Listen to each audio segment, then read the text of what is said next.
Dan insyaAllah pada malam ini kita akan mengupas hadis yang ke-18. Ya.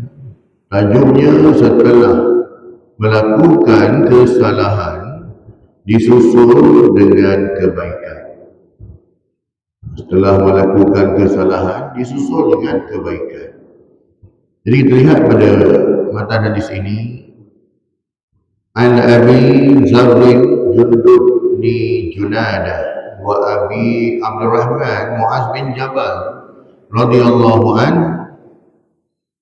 Rasulullah sallallahu alaihi wasallam qala ittaqillaha haitsu ma kunta wa atbi'is sayyi'atal hasanata tamhuha wa khaliqin nasa bi khuluqin hasanin. Maksudnya dari Abu Zar Al-Ghifari, Jundub bin Junadah dan Abu Abdurrahman Muaz bin Jabal radhiyallahu anhu daripada Rasulullah sallallahu alaihi wasallam, baginda bersabda, ittaqillah, bertakwalah kepada Allah haitsu ma kunta, di mana saja engkau berada. Ya, di mana saja, dalam apa juga keadaan, bertakwa kepada Allah Subhanahu wa taala. Dan wa atbi'is sayyi'atal hasanata tamhuha, dan susullah sesuatu perbuatan dosa dengan kebaikan, pasti akan menghapuskannya, dan bergaullah sesama manusia dengan akhlak yang baik. Hadis riwayat Tirmizi, dia berkata hadis ini hadis hasan. Pada nasah lainnya hadis ini hadis hasan sahih. Jadi hadis ini yang bagi tahu kita, pertamanya ialah pertama takwa pada Allah Subhanahu wa taala. Sebab sifat takwa ini dia ada pada semua orang. Ya, semua orang. Kalau tidak ada sifat takwa, maka walaupun dia seorang yang alim, tetapinya dia telah ditipu oleh ilmunya. Kalau dia seorang abid, orang yang rajin beribadat, tapi tak ada takwa dalam diri dia tertipu dengan ibadahnya. Kalau orang alim tadi, dia sangka dengan ilmunya dia dapat mengatasi semua orang, maka dia silaplah. Ya. Dia ingat dengan ilmu yang banyak tadi, dia boleh tunjuk kepandaiannya tadi. Dia berbangga-bangga dengan ilmunya. Itu silap. Sebab apa? Tak ada takwa dalam diri. Kalau dia seorang abid, seorang yang rajin ibadat, dia menyangka bahawa ibadatnya itu mendekatkan dia pada Allah. Ya, betul lah tu. Tetapi dengan ibadahnya itu membuatkan dia seorang yang ujub, seorang yang riak, berbangga-bangga. Orang ni ramai-ramai ni sembang, bupang-bupang ni solat tahajud jaga dah malam-malam. Aku tu aja tu tak tinggal. Quran aku tak tinggal pun semua. Dengan tujuan apa? Bukan tujuan untuk mengajak motivasi, tapi dengan tujuan untuk bangga diri dia lah. Aku ni rajin dia beribadat, aku rajin puasa dah. Dia tertipu dengan ibadatnya. Seorang yang zuhud, tidak menonjolkan, nampak nampak Allah, tawaduknya dia ni, baiknya tak. Ya? Dia tertipu dengan kezuhudannya itu. Bila dia menyangka bahawasanya orang lain semua tak mulia, akulah yang paling mulia sebab aku yang paling zuhud. Ini semua bila mana hilangnya sifat takwa dalam diri. Dia tak kira siapa pun. Dia tidak ada kira siapa pun. Di mana kedudukan pun, kalau tak ada takwa, tidak ada nilainya sisi Allah SWT. Sebab Allah Ta'ala nakkan hamba-hambanya yang masuk surga ni hamba-hamba yang bertakwa. Itu yang pertama, takwa. Keduanya iaitu Rasulullah sebut wa atbi'is sayyi'atal hasanata tamhuha. Maka sekiranya kalau kita buat kesalahan, buat dosa, maka kita hapuskanlah dia dengan cara melakukan kebaikan. Ya, kebaikan. Banyakkan bersedekah, banyakkan ibadah sunat sebab dia menghapuskan dosa-dosa. Tapi dosa-dosa yang dihapuskan hanyalah dosa-dosa kecil sahaja.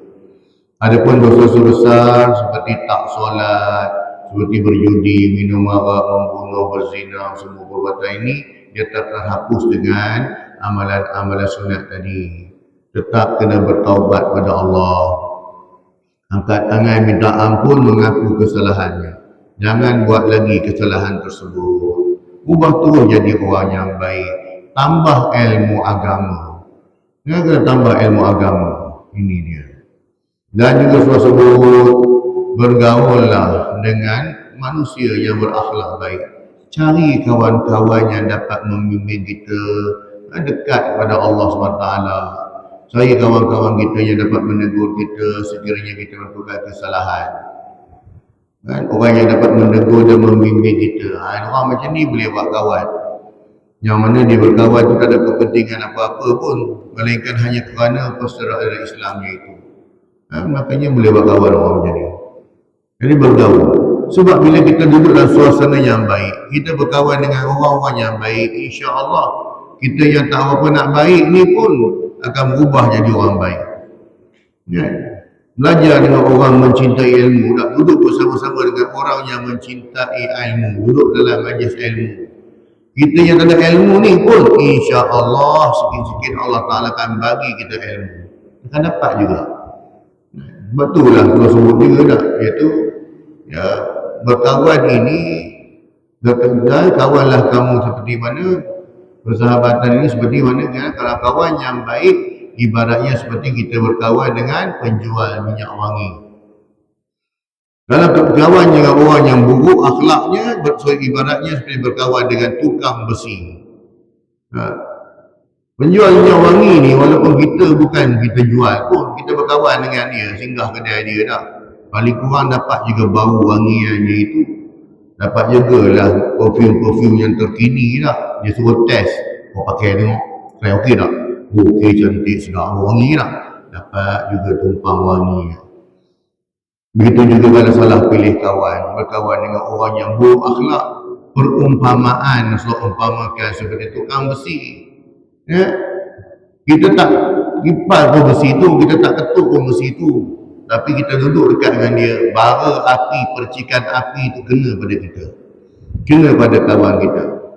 Kalau hari ni contoh mudah, berkawan dengan orang yang merokok kan? Kita tak merokok pun, dia yang merokok, tapi baju kita bau asap rokok. Tak apalah baju kita dapat bau asap rokok. Ni dengan penyakit-penyakit sekali kita dapat. Dia yang rokok tu tak dapat, asap kita sudah dapat. Kan? Bahaya risiko dia tak? Itulah umpamanya. Penjelasannya, riwayat hidup Abu Dzar itu banyak. Ya, ini Abu Dzar Al-Ghifari ni. Dia masuk Islam ketika Rasulullah SAW masih di Mekah dan baginda menyuruhnya kembali kepada kaumnya. Namun ketika Rasulullah SAW menyaksikan tekadnya untuk tinggal di Mekah bersama baginda, maka Rasulullah tidak lagi mampu menghalangnya. Sabda Rasulullah SAW kepada Abu Dzar, bertakwalah kepada Allah di mana sahaja kamu berada, dan susullah sesuatu perbuatan dosa dengan kebaikan, kan? Pasti akan menghapuskannya. Buat baik, banyakkan kita buat baik. Kadang-kadang kita tak sedar kita ni melakukan dosa. Dosa tu kecil lah, mengumpat orang memang pun kan, bersangka buruk kat orang kan, itu boleh dijelmakan dalam bentuk fitnah. Fitnah tu dah masuk dosa besar. Asalnya bermula dengan mengumpat lah, cerita orang dulu, daripada mengumpat itulah timbulnya fitnah. Makanya dia jauhkan perkara ini. Betul surah kata apa? Banyakkan buat baik. Jaga solat sunat, ya, qabliyah, solat sunat ba'diyah. Cuba-cuba jinakkan diri bangun solat tahajud, bangun awal pagi. Tak, cuba-cuba jinakkan diri buat solat sunat. Rajin-rajinkan diri tu bersedekah walaupun tak banyak. Yang penting sedikit pun tak ada hal. Cuba bersedekah, istiqamah dalam bersedekah. Hal ini sejalan dengan firman Allah SWT yang bermaksud, sesungguhnya segala amal kebajikan menghapus segala perbuatan dosa. Surah Hud ayat 114. Sabda baginda, bergaullah sesama manusia dengan akhlak yang baik. Maksudnya bergaullah dengan manusia dengan cara-cara yang kamu merasa senang bila diperlakukan oleh mereka dengan cara seperti itu. Kalau kawan dengan orang yang baik, insya-Allah mereka akan layan kita dengan baik. Tapi kalau kawan yang buruk akhlak, perkataannya pun buruk, akhlaknya buruk, contoh teladan pun buruk, semua buruk. Jadinya apa yang nak ikut? Kan? Jadi itu kata tadi, berhati-hati dalam memilih kawan. Ketahuilah bahawa yang paling berat timbangannya di akhirat kelak adalah akhlak yang baik. Akhlak yang baik pun cukup dah. Jaga lidah, jaga perbuatan, tidak menyusahkan orang, tidak menyebabkan seorang itu ditimpa musibah, tak ambil hak dia dah. Jaga orang yang baik pun dah boleh masuk syurga.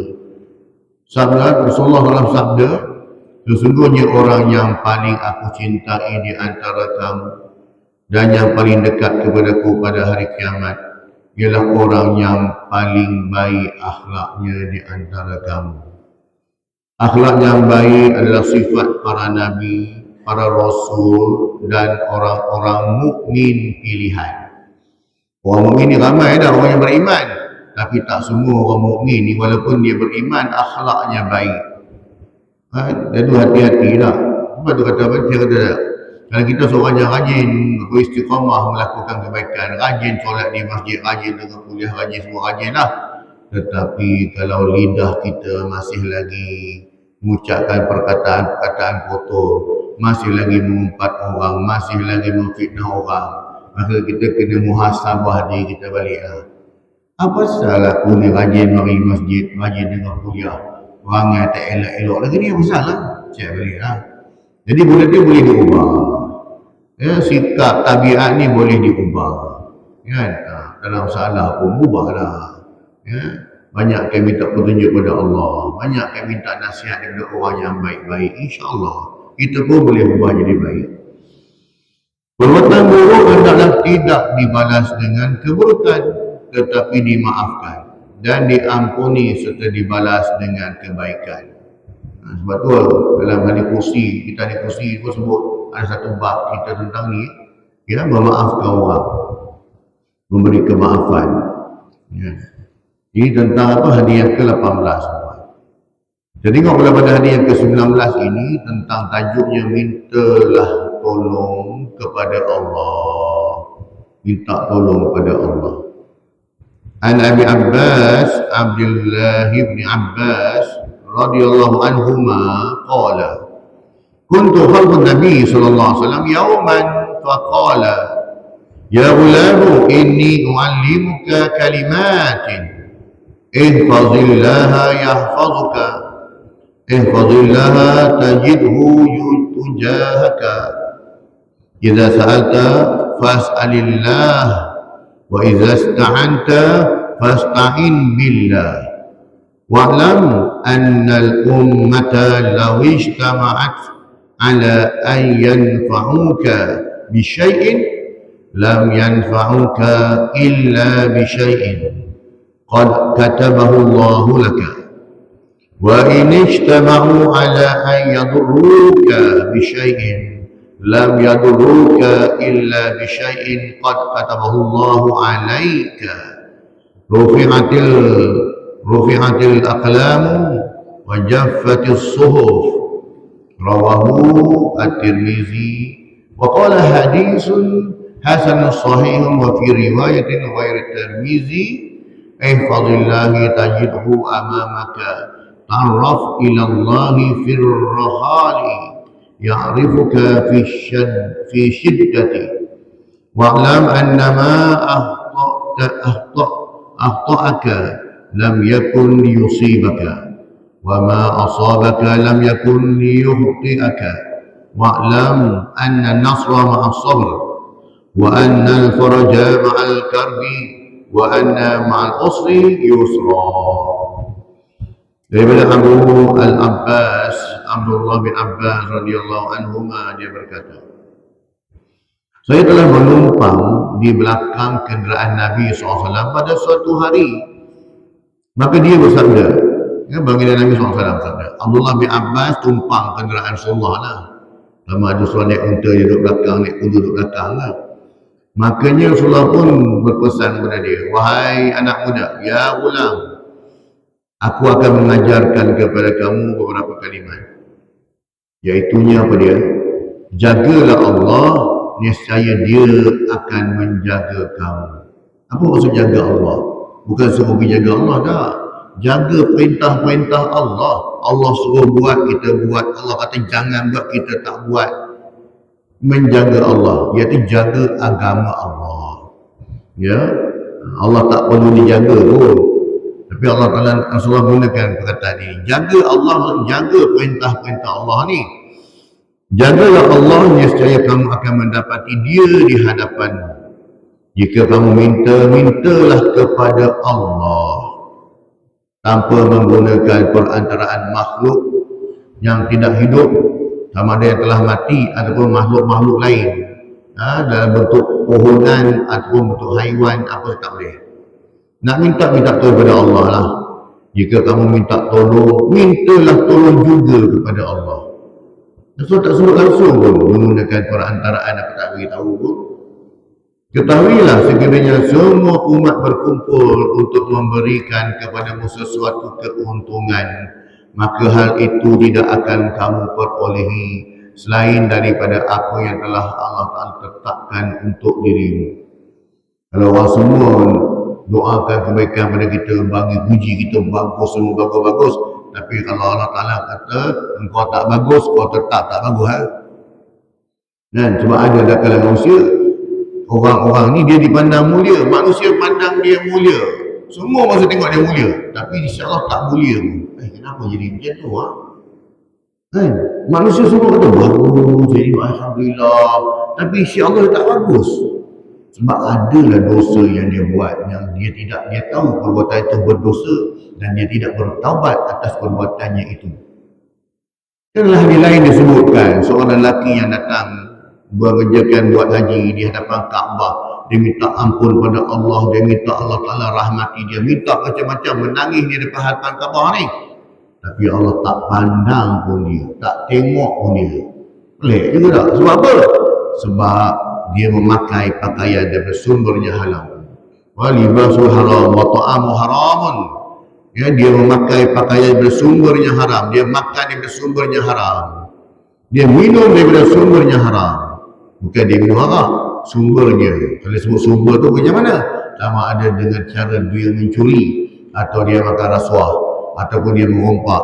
Siapa yang tahu? Dia dengan Allah Subhanahu Taala sahaja yang tahu. Orang lain semua tak tahu, anak isteri pun tak tahu. Seperti saya kata tadi, maka hari ini bagi tahu. Kalau semua orang manusia pandang kau mulia, pandang kau baik, tapi kalau Allah Ta'ala tak beri kau kebaikan, kau tetap tak dapat. Begitu juga sekiranya mereka pun berkumpul untuk melakukan sesuatu yang membahayakan kamu, nescaya tidak akan membahayakan kamu kecuali apa yang telah Allah tetapkan untuk dirimu, yakni qada dan qadar Allah SWT.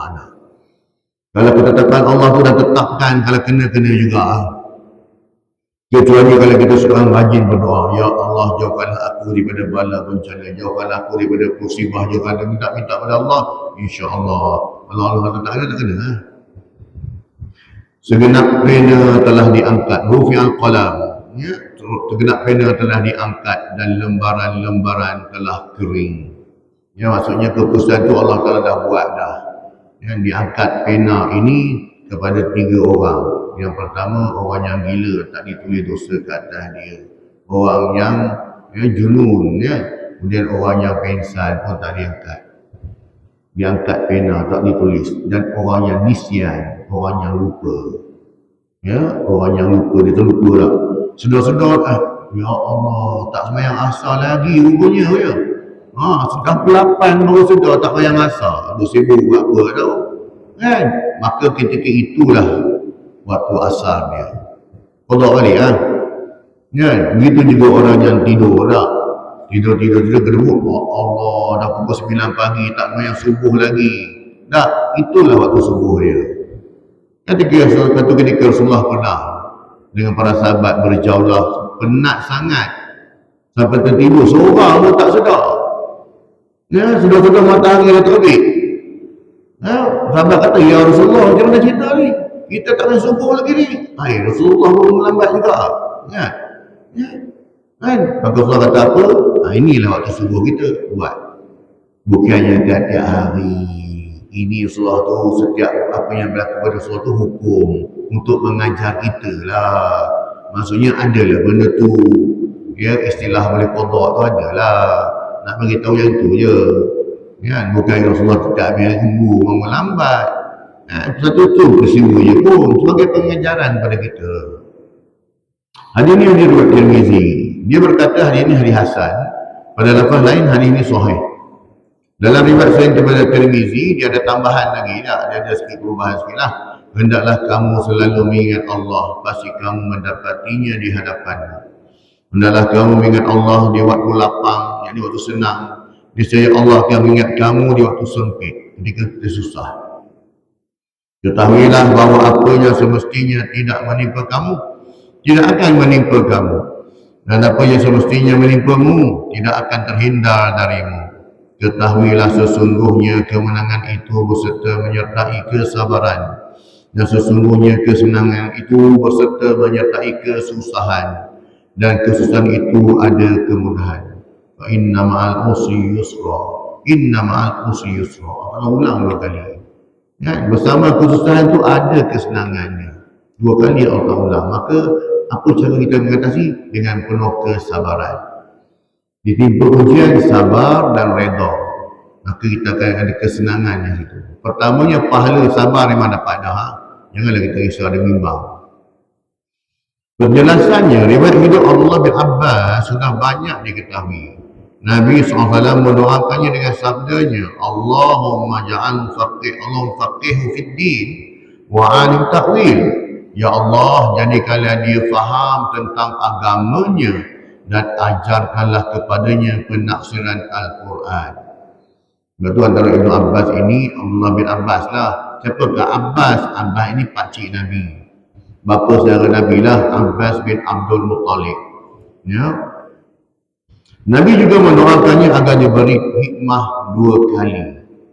Ada riwayat yang sah bahawa dia pernah melihat Jibril 2 kali. Antara sahabat pernah melihat malaikat Jibril alaihissalam 2 kali, dia ni ya. Ia adalah ulama yang kaya ilmu dalam kalangan umat Islam. Rasulullah SAW melihatnya sebagai seorang anak yang patut menerima pesan baginda.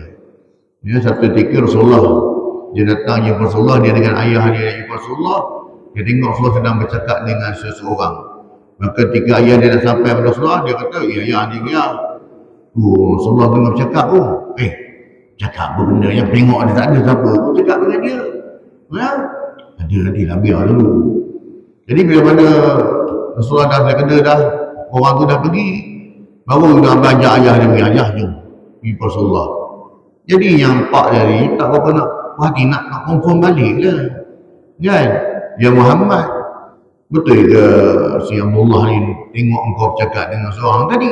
Aku tak nampak apa pun. Ni contoh dia, dia mafhum dia macam ni lah. Ni mafhum dia tak? Macam ni lah. Maka Rasulullah tanya pada Abdullah ni, kau nampak tadi? Yalah kau nampak kau tengah cakap dengan seorang.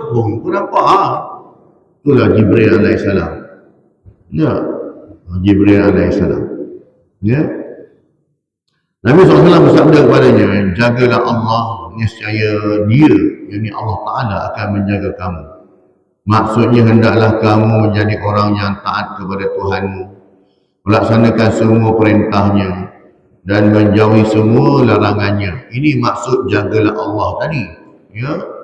Sabda Rasulullah SAW, jagalah Allah, nescaya kamu akan mendapati dia di hadapanmu. Bila kita jaga perintah Allah, Allah di hadapan kita. Maksudnya apa? Segala apa yang kita perlukan, keperluan kita, segala apa saja yang akan menimpa kita, semuanya Allah Ta'ala akan membantu kita. Maksudnya hendaklah beramal kerananya dengan penuh ketaatan, sehingga Allah tidak memandangmu sebagai orang yang menyalahi perintahnya. Nescaya kamu akan mendapati Allah menjadi penolongmu di waktu sukar. Seperti yang pernah terjadi pada kisah 3 orang yang tertimpa hujan lebat, lalu mereka berlindung dalam gua. Ini kisah Bani Israel ni. Kisah ni baru bagi tadi, saya cerita dekat Masjid Putih lah macam ni kan. Ya. Kemudian pintu gua itu tertutup batu.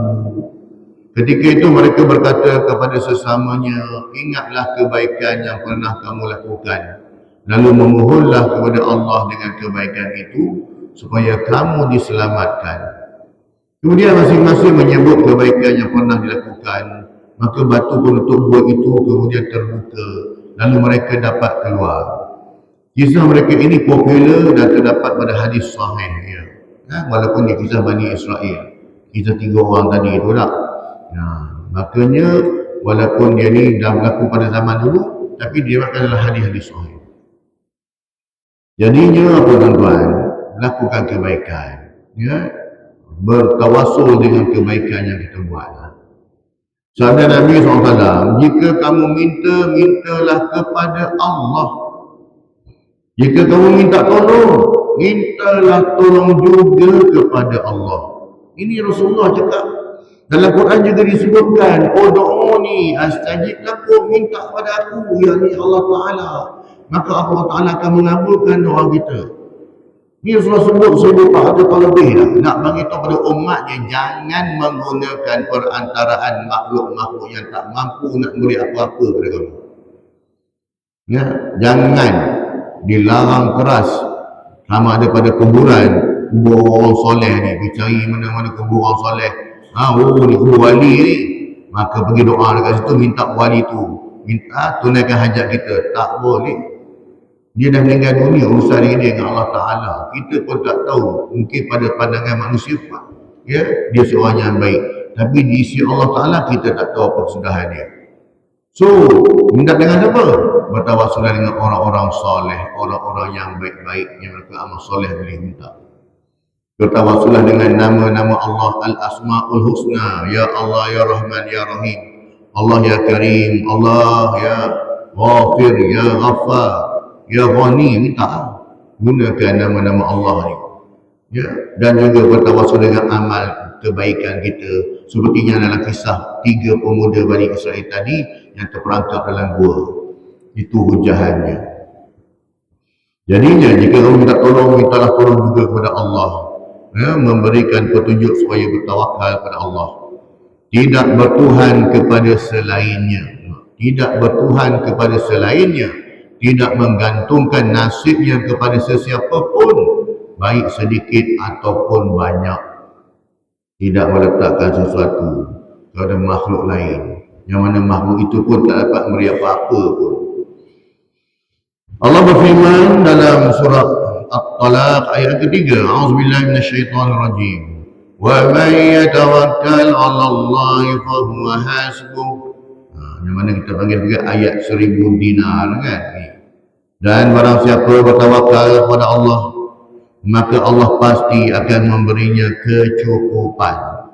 Minta pada Allah, bertawakal hanya kepada Allah, Allah akan jamin pada kita. Tetapi bila hambanya minta pada makhluk lain, menggunakan perantaraan makhluk yang tidak mampu memberi apa-apa, maka Allah Ta'ala pun berlepas diri. Dan kau tak minta kat aku, biarlah benda tu settle kat engkau lah, kau jangan minta aku lah. Apa lagi dari tuan-tuan? Tentang ibadah. Riak cukup. Kita datang isu riak. Riak tu syirik kecil. Apa itu riak? Riak ialah menunjuk-nunjuk amalan yang di hadapan orang dengan sebab, dengan harapan dia nak dapatkan pujian daripada manusia. Haji semayang ni, Haji baca Quran. Dia suka manusia memuji dia.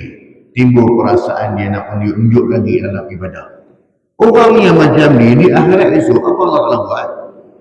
Memang betul kau buat banyak ibadah, solat, puasa, sedekah kau buat. Tapi pahala tak ada lah. Sebab apa? Sebab kau bukan buat kerana aku.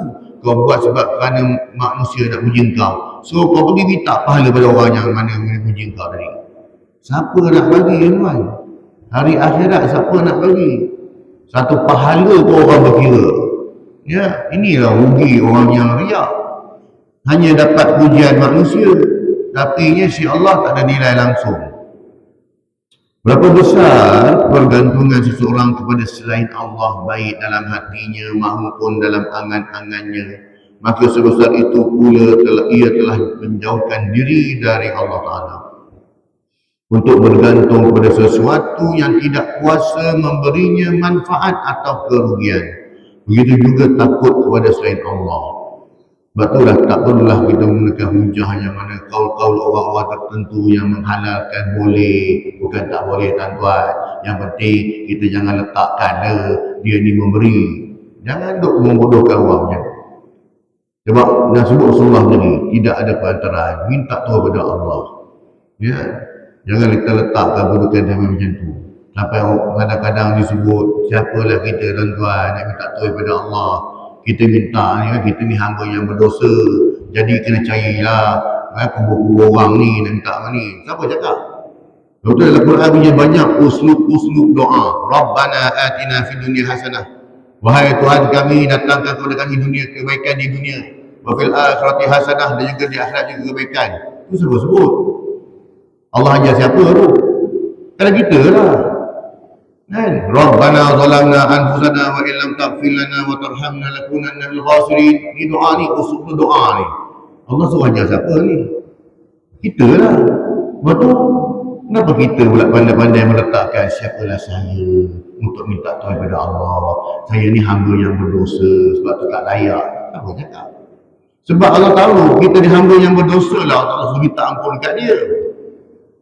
Kita suka seperti agama lain yang menggunakan perantaraan padri lah, menggunakan perantaraan dia punya rahib, dia punya apa semua tu. Itu bukan Islam. Islam ajar kita minta pada Allah, minta ampun pada Allah, mengaku di hadapan Allah. Sebab tu dalam Islam dia ada taubat. Taubat tu apa? Minta ampun dengan Allah. Direct. Ni yang Rasulullah ajar kita. Nak buang, nak bantras benda ni, nak bantras berhala-berhala begini ni, bukan tu benda yang mudah.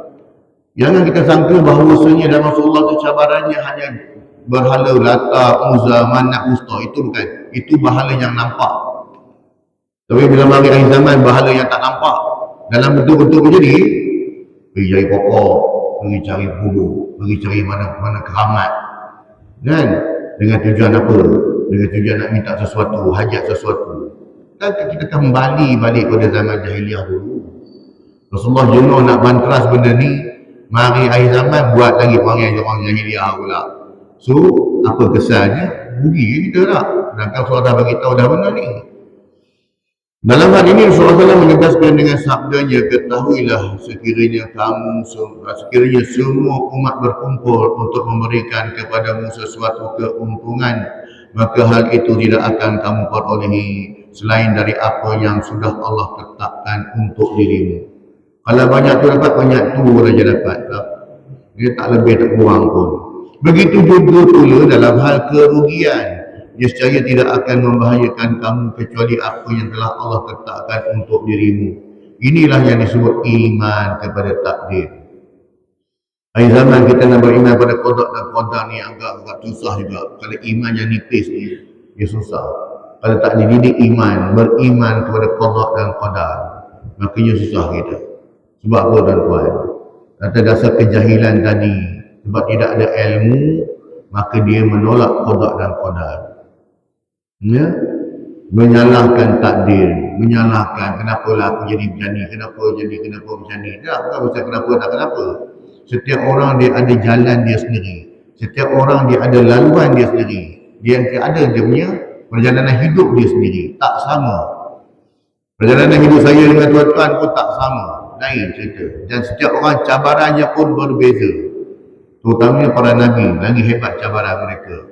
So, apa perlu kita buat? Kita kena hadapi. Bukan lari daripada masalah, bukan lari daripada apa saja rintangan. Hadapi. Hadapi dengan apa? Dengan ketakwaan. Hadapi dengan apa lagi? Dengan ikut panduan daripada Al-Quran dan Sunnah Nabi SAW. InsyaAllah akan selamat. Iman kepada takdir, qada dan qadar ni adalah wajib. Baik takdir yang baik maupun yang buruk. Apabila seorang mukmin telah yakin dengan hal ini, maka apa perlunya dia menerima kepada selain Allah atau memohon pertolongan kepada yang lain. Begitu pula jawapan Nabi Muhammad SAW kepada malaikat Jibril alaihissalam. Ketika dia bertanya kepada baginda Nabi SAW sewaktu berada di langit, ini dalam ketika peristiwa Isra dan Mi'raj. Apakah engkau memerlukan pertolongan? Baginda menjawab, kalau kepadamu tidaklah. Ya, tapi kalau pada Allah memang betul, aku memerlukan pertolongan kepada Allah lah. Sabda Nabi SAW, segenap pena telah diangkat, rufi'at qalam, ya? Dan lembaran-lembaran telah kering. Menguatkan keterangan tersebut di atas, maksudnya tidak berlawanan dengan apa yang telah dijelaskan sebelumnya, iaitu takdir kita, qada dan qadar, perjalanan kita, bila matinya kita, bilakah jodohnya kita, berapa banyak rezeki kita dapat, ini semua dah tertulis habis dah. Di Lauh Mahfuz tadi dah settle dah benda ni.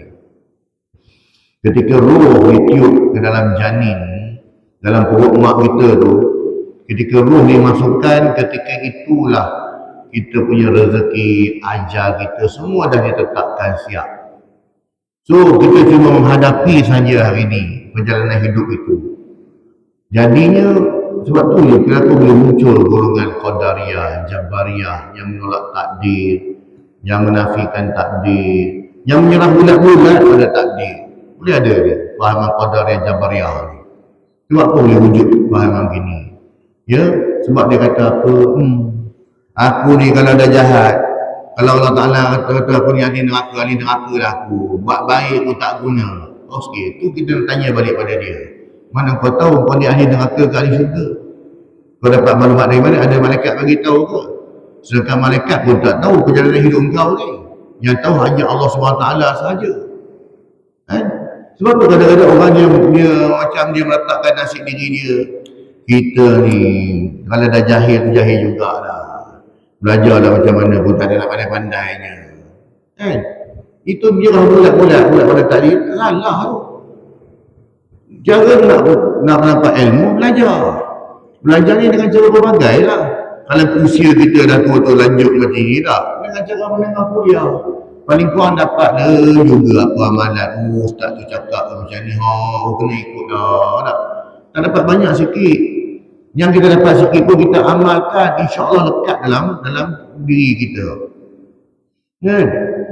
Jangan kita meletakkan begitu. Ini fahaman yang salah ni. Meletakkan, menyerahkan bulat-bulat pada Allah, menafikan takdir Allah pun ada dekat peningnya. Tak. Urusan takdir kita hanya Allah SWT sahaja yang tahu, tidak ada siapa yang tahu. Yang kita lalui hari ini, kita perlu hadapi lah. Inilah perjalanan hidup kita, jalan kita hadap. Datang rintangan, datang dugaan, hanya berserah pada Allah SWT saja. Kalau Allah Ta'ala tak bagi mudarat, tidak ada siapa boleh mudaratkan. Kalau Allah Ta'ala nakkan mudarat, tidak ada siapa boleh halang. Ya. Namrud, lanatullah. Fir'aun, lanatullah. Mati dalam keadaan macam mana?